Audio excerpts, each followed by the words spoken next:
Hi, good evening, parents. Thank you for joining us tonight. My name is Mr. Yates. I'm the school counselor at Cooper. Tonight, we are going to talk about the 8th grade transition to high school. So the reason why you are here this evening is because your students are what we deem at risk. And so what we mean by that is your students currently have 2 or more D or F grades during the quarter. And what we kind of look at as far as grades are concerned is whether students are on track or off track for high school graduation. And we'll talk more about that as we get into tonight's presentation, but just understand that that's why you're here tonight.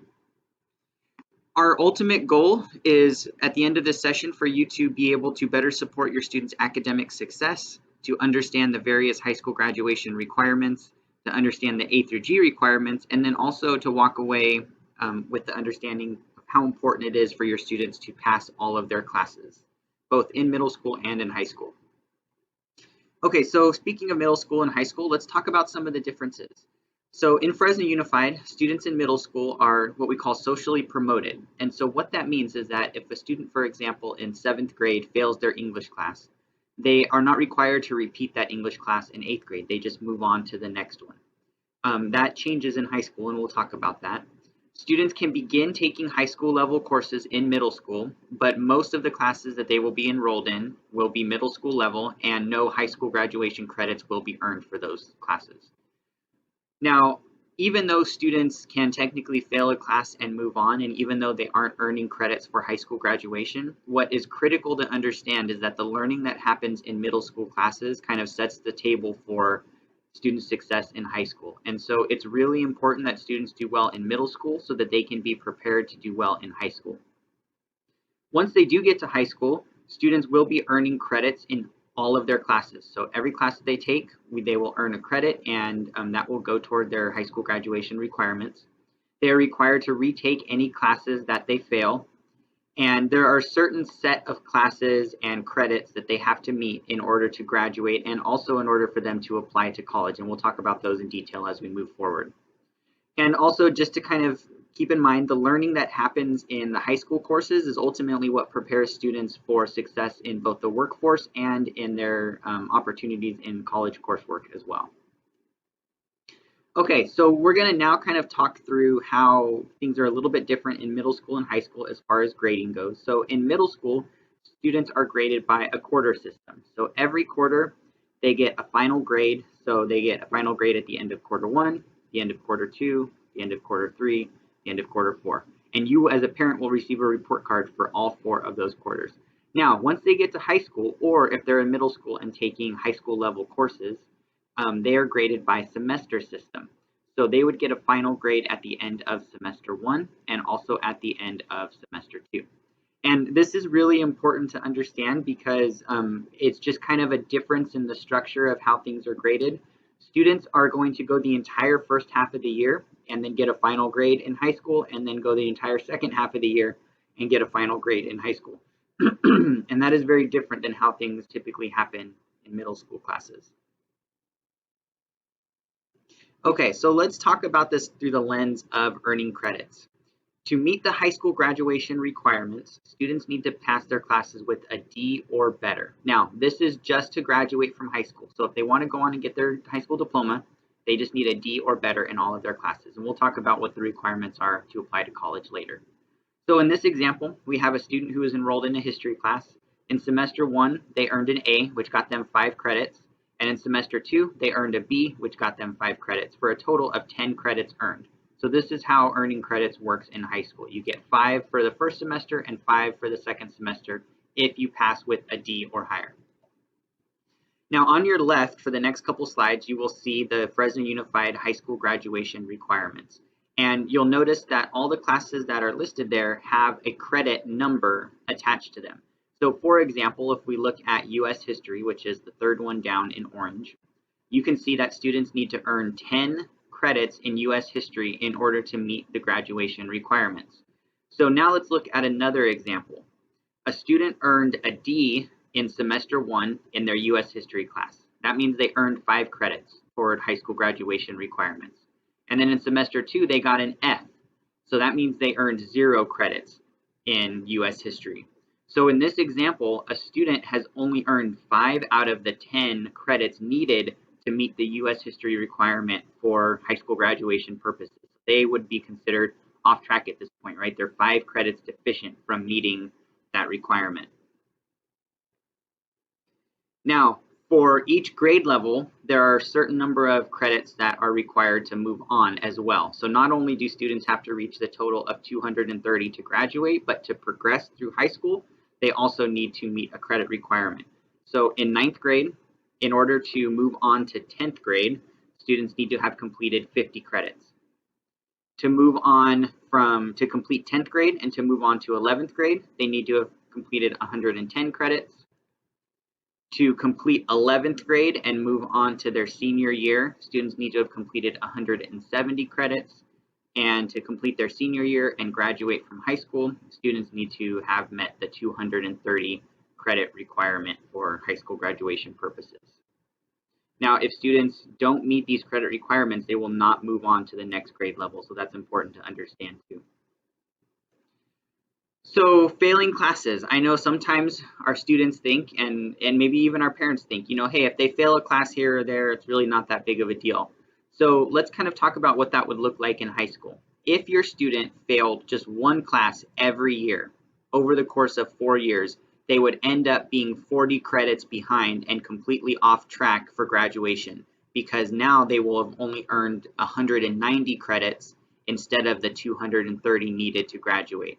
So this is really important to kind of think about here. You want to make sure that your students are passing all of their classes with at least a D or higher, hopefully higher than that. But we really want to make sure that they're not failing any classes, because that is ultimately what puts them off track for graduation. Okay, so we're going to do a little thought experiment here. So if your students' current grades as middle school students were their grades in high school, would they be at risk of not graduating? So I want you to think, and hopefully you know, but you may not, think about how many Fs does your student currently have? And if we took those grades and we pretended like they're now in high school and they have that number of Fs, would they be off track for graduation, or would they potentially be off track for graduation? This is an important question to ask, because we know magic doesn't happen between 8th and 9th grade. The habits that students have created now in middle school typically follow them into high school. And so if you have a student who would be off track in high school if they had their current grades, then this is now a great time to sit down with your student and work on things like organization, work on prioritizing assignments, really making sure they understand the importance of asking their teachers for help and reaching out to their counselor, and just getting the support they need to make sure that they're passing their classes the first time around. Okay, so let's transition now from high school graduation requirements to A through G requirements. So A through G classes are the classes that students need to take and pass in order to be eligible to apply to a 4-year California college. So that's kind of a mouthful, so let's break it down. These are a set of classes that students have to take during high school and pass in order to be eligible to apply to schools like Fresno State, Fresno Pacific, UC Merced, UCLA, and various others across the state of California. Now, these are not necessarily different classes, right? We know that, for example, to meet the graduation requirements, we have to take 1 year of U.S. history. But we also have to take 1 year of U.S. history to meet the A through G requirements. But here's the difference. To pass an A through G class, you need to have a C or higher in that class in order for it to be considered passing. So to graduate from high school, it's a D or higher to just get your diploma. But if you or your student are planning on having them apply to college, that grade really needs to be a C or higher. Okay, anything below that, and the student would have to retake the class to make it up. So that's a really big difference between our high school graduation requirements and our A through G requirements. Now, when we talk about applying to college, let's kind of break that down. So across our state, students who complete the A through G requirements are eligible to apply to the University of California, and there are 9 campuses across our state. You may have heard of them: UC Merced, UCLA, UC Berkeley, UC Santa Barbara, right? There's 9 of them across our state that students would be eligible to apply to if they meet these A through G requirements. We also have our Cal State University system, And these are schools like Fresno State, San Diego State, Cal State Long Beach, Sacramento State, Bakersfield, right? There's 23 of those campuses up and down the state of California. And then additionally, all the private colleges across our state, they don't necessarily adhere to the A through G requirements exactly, but what's a good rule of thumb is that if students complete the A through G requirements, chances are they're going to be able to meet the requirements for those private colleges.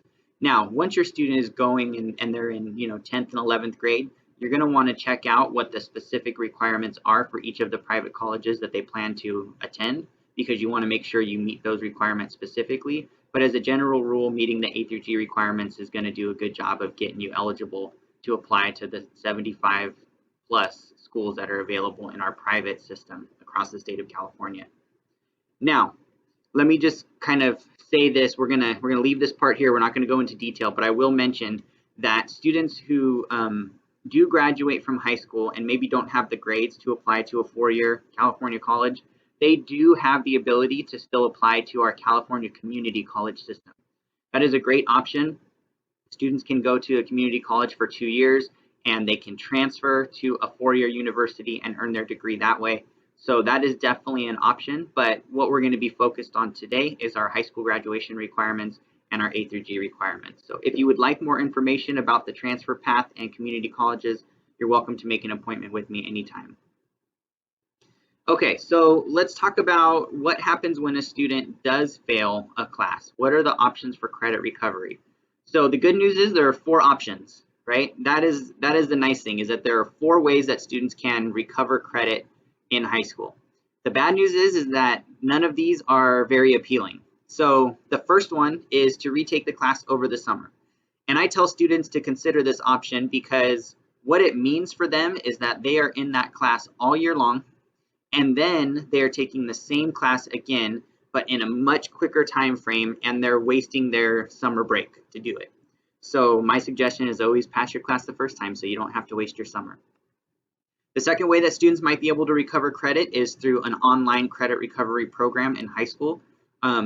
These are great options for students who haven't passed their classes, but they're pretty boring and they're self-paced. So students are required to sit on a computer and listen to whatever the class is, and then take the test on their own, and it's all self-paced. And so again, not a very appealing option for students. You might also find that a class may be added to your schedule. So instead of taking an elective class, you may end up with an extra you might end up with an extra English class or a math class or a history class because you failed it the year previous, instead of having an art or a music class that you may otherwise be interested in. And then finally, adult school. So these are options for students who have fallen really far behind. They can go to Fresno Adult School and they can make up classes there. They can take classes at night for credit. So if students get too far behind, then that's where we end up thinking about our continuation schools, where students go and all they're focused on is making sure they recover the credit that they didn't get at their comprehensive high school. So again, there are ways to make up credit if students fail, and I'm sure your high school counselors will be talking to you a lot about this. But the message today is don't fail your classes. Don't even get to the point where you have to worry about these options. We really want to make sure that you're passing all of your classes the first time around. This is a good little device to kind of simplify everything that we've talked about today. So a D or higher is going to meet the high school graduation requirements. A D is going to get you a diploma. However, if you are planning on going to college and you want to apply to a four-year college, you really need to have a C or higher in all of your classes. That is going to help you meet the A through G requirements, and it's going to allow you to be eligible to apply to those four-year universities. So this is just a good kind of way to remind that. D for diploma, C for college. Okay, so let's kind of talk about what the future is going to look like. So our hope, and I'm sure your hope, is that your students graduate from high school. That's the whole reason that we're here tonight, is to make sure that that happens. And once they graduate from high school, they're going to have lots of options for their future. Some of them might go to technical or trade schools and learn a trade. Some of them might go straight into the workforce after high school and get a job and work. Some of them may choose the path of going into the military and serving our country, while others may end up going the college route. And these options are equally great. right? We don't have one preference or another. We want your students to be able to choose whatever path they want to choose. That is going to be totally up to them, and we're going to encourage them to find whatever makes sense for their life. But what's really important to keep in mind is that if your students do not pass their classes and do not stay on track for high school graduation, then what we know to be true is that their options will be incredibly limited. And so we just want to make sure that upon graduation, that students have the most possible choices to pick from. We want them to be able to make the choice to be able to pursue whatever future they wish to create for themselves. And ultimately, what we know is that in order to make this happen, in order to make sure that they have all of the possible opportunities available to them, they need to pass their classes and they need to stay on track. And even those students who maybe don't see college as a possible future goal, we still encourage them to pass their classes with a C or better, because you never know. And by passing your classes with a C or better, it gives you the opportunity to make that choice upon graduation. And we really want students to be kind of the ones in charge of their futures at that point.